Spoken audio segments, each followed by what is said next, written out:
এক বুদ্ধিমান লোকে কইছিল কি যার পকেটে টাকা পয়সা নাই হ্যাঁ তার ইজ্জতও নাই অক্ষরে ঠিক কথা কইছে অবশ্যই আল্লাহর হস্তে কয়টা ভিক্ষা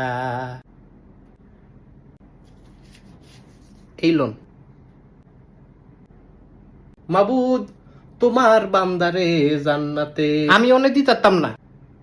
আমারে মাফ করেন তোর কাছে আমি চাইছি হ্যাঁ তোর কাছে কি আমি ভিক্ষা চাইছি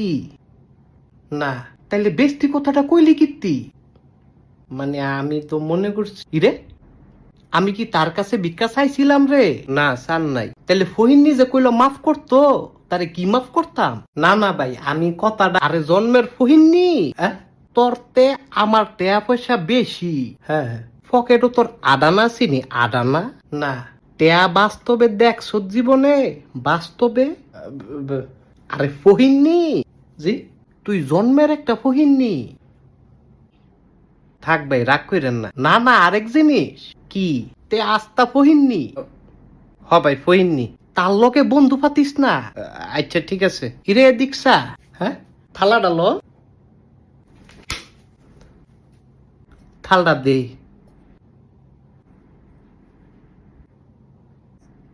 তুই ফহিননি